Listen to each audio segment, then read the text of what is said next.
Technology is making it a lot easier for us to just be lazy and sit on our arses. Now that's great, don't get me wrong, but it does mean some of the colour is fading out of life.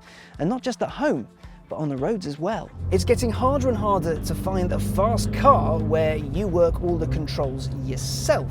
And it makes sense because automatics are better, they're faster, they're quicker, they're idiot-proof. You know that with an Android working things, it will nail 0 to 62 every single time, whereas a squishy Alex probably won't. A sad state of affairs to say, but the robots are better than us. Take a look at the 4 cars behind me. Each one of them is good looking, very hard to get hold of and very quick, but most importantly, they're all manual. Meet the Mini JCW Challenge, Ford Focus RS, Aston Martin V12 Vantage S and the Porsche Cayman GT4. Today is a celebration of all things stick, the pleasure of the third pedal and the art of a decent rev match. First up, the Mini John Cooper Works Challenge. It looks like a Mini, sounds unholy, comes with beefy brakes, adjustable, well, everything, and is awesome. So then, this manual-only proper hardcore track Mini, this is designed for people like us. This is for you and me. It's not the most expensive car we've got today. It is still 32 grand, which is an enormous sum of money. It really is. But it's set up for the circuit and the road. The brakes, well, they're derived, they use bits from the Mini Challenge race car, so you can give them a proper punishing and they won't give up. The steering is fantastic. The handling on this thing is just brilliant. Compared to the standard JCW car, where that would understeer, this will go straight and true. You can push it a little bit harder.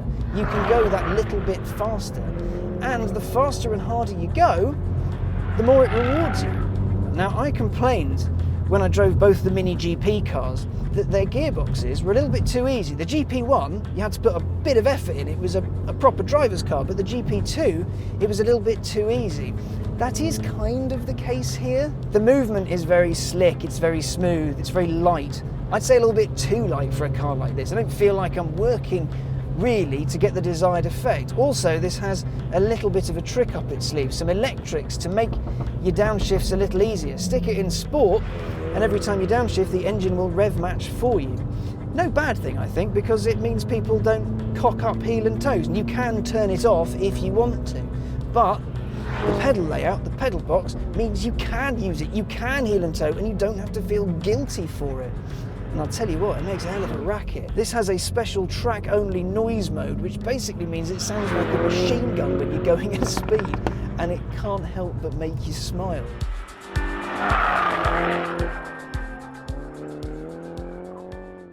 And here's another manual hero, the Ford Focus RS, 345 brake horsepower, all-wheel drive and a drift mode so awesome, the nation of Australia wants to make it illegal. 0 to 62, if you're talented, takes 4.7 seconds.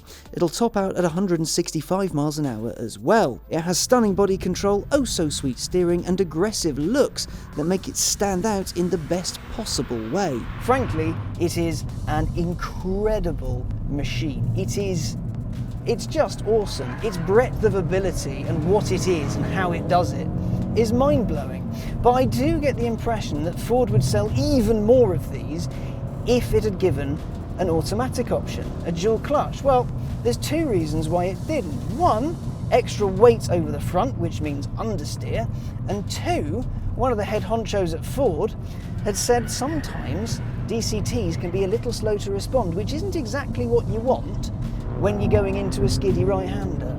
Audi won't give you a stick in the RS3, Merc forgoes one in the A45, both cars that would benefit from an extra layer of control, an extra drop of you. The Ford knows its audience, and its audience wants to feel their car. It wants to revel in it. Ah, my old friend, the Ford Focus RS, how I love thee. Yes, the interior isn't as mega lovely as maybe it could be, but in the end, it's a fast Ford. And Ford isn't about sculpting based on the buttocks of a cherub, it's about a proper car that does its job really well, which is precisely what the Focus RS is. Now, its manual gearbox, it's a peach. The clutch isn't too long, it's not heavy at all. The box itself has a nice little notch to it, but it's not too heavy, it's not hard work. It's so easy to drive, and the fact it's so tractable, the fact you can go into most corners at stupid speeds and just, well, enjoy yourself. The car will let you get away with so much. Track mode is really where it's at, because you can punt it into a corner, it'll be fast, and it'll just stay there. It'll get a bit wobbly, you'll feel the car move, but it's a very communicative car. Even though it's tall and it's all-wheel drive and what have you, Ford has made something utterly brilliant with the Focus RS. It really has. And it would be a very different car if you didn't swap cogs yourself. An auto version of this would be, well, it would probably be quicker, if I'm honest with you, but it doesn't need to be. This is a car for drivers. This is a car for people who want engagement. And that's precisely what it gives you. The Ford is a brilliant example of an engaging driver's car for all, but it's not just the cheap seats that have told the autos to go wanting. There's a cracking motor from Stuttgart that wants to put you in full control.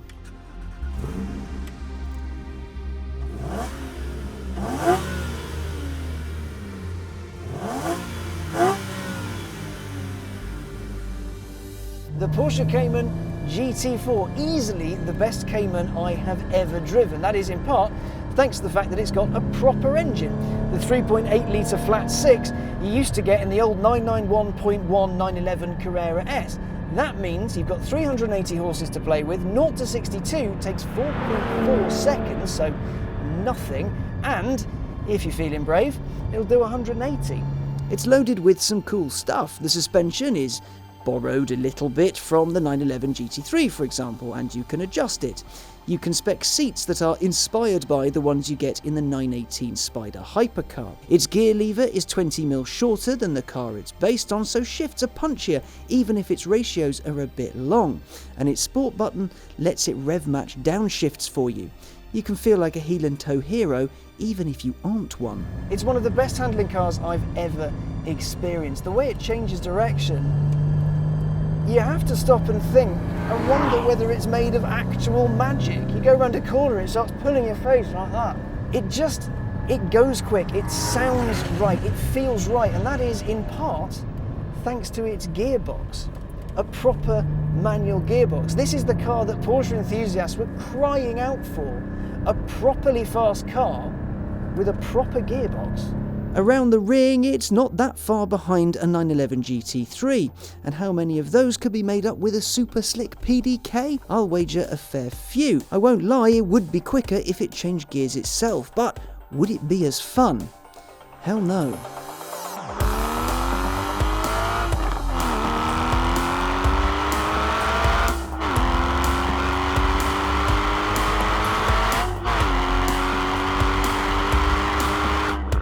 This is what a Porsche should sound like. Just listen to that. The way it carries itself, the way it composes itself, it's just awesome. The steering is just weighted enough that you know you're doing some serious work with it, but you feel so connected to the front wheels. It doesn't push wide, steers straight and true. But the highlight, really the highlight, other than the engine, the epic power and what have you, and the amazing suspension, is the manual gearbox. Porsche knows how to make a good manual. This 6-speeder is wicked. The clutch isn't as long as other Porsches have been historically. It's a short movement. The bite isn't too high up. The gear lever is a little bit shorter than the standard Cayman at the time, which makes the shift really direct. It's quite a notchy change, but it feels so good. Basically what I'm trying to say is that the Cayman GT4 is a car that I adore. This is like, I must own one of these territory. I have to have a Cayman GT4 in my life. The noise, the feel, the experience. This is a serious car, and it's seriously good. Fantastic. Like the other cars we have here today, it's a proper peach. It's engaging, fast, and, well, brilliant. However, Porsche made it because it listened to the people who buy its cars, and guess what it found out? Make a manual and the people will hungrily buy them up. Same goes for the 911R, a fast car with a proper gearbox.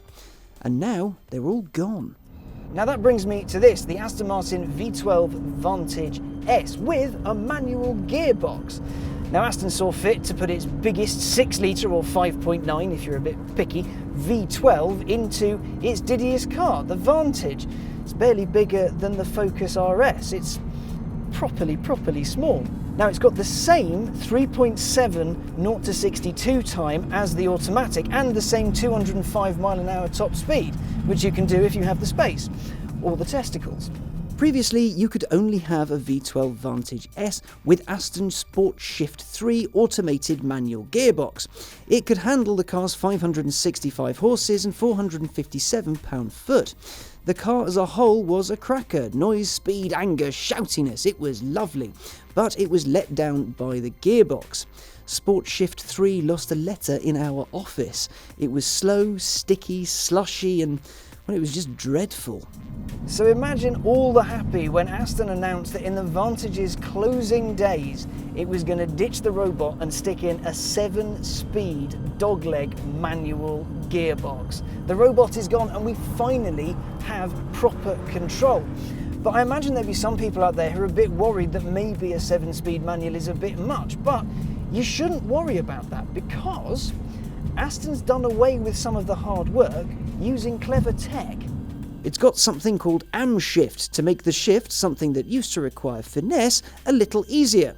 It'll auto-blip your downshift, that's old hat, but it'll also let you flat shift up through the box. Just dip the clutch, keep your foot pinned, select your gear, and you're golden. You can turn it off if you prefer the proper old school though. So, the Aston Martin, this is one of my favourite cars of 2016 because it's that proper Diddy car, massive engine, let's see what happens. This isn't a car, it's some kind of missile with wheels, or as the cliche goes, it's all power, all go. And I don't think it likes the fact it has so much power. It's like, no, I want to play, but I can't, I'm just gonna fire this power all over the road in a big gushing motion. But when you stick the traction into track mode, that's when things get interesting because it gives you a little bit of slip and it shows you the car's true character. And oh my, it wants to fight you.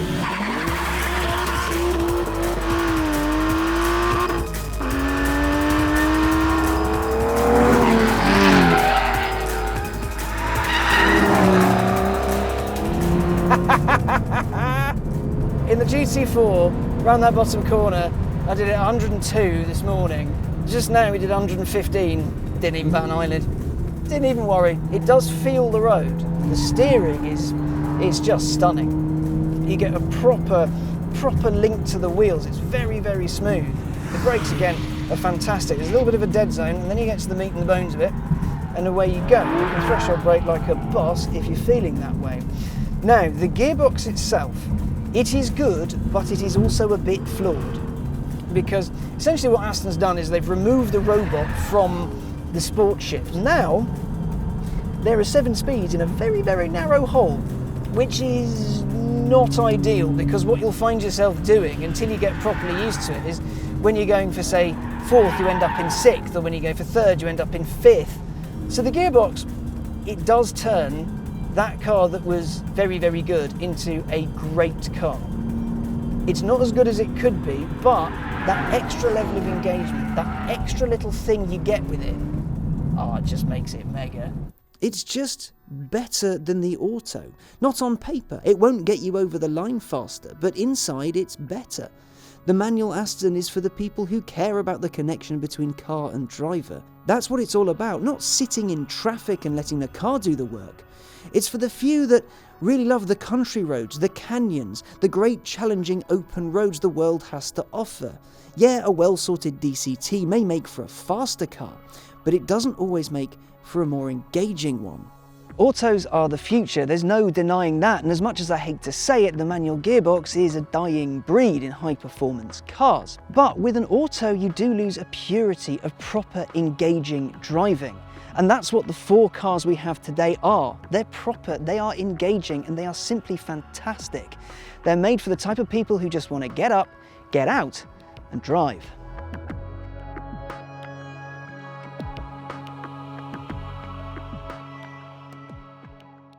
Thank you so much for watching. We really hope you enjoyed it. Now, if you can't wait for your next Carfection fix, if you click right here, you'll go to carfection.com where the next film is ready and waiting for you right now before it goes live on YouTube. And don't forget, we did make a behind the scenes on how we made this film, so be sure to check that out as well. Thank you so much again for watching. Don't forget to like and subscribe, and we'll see you next time.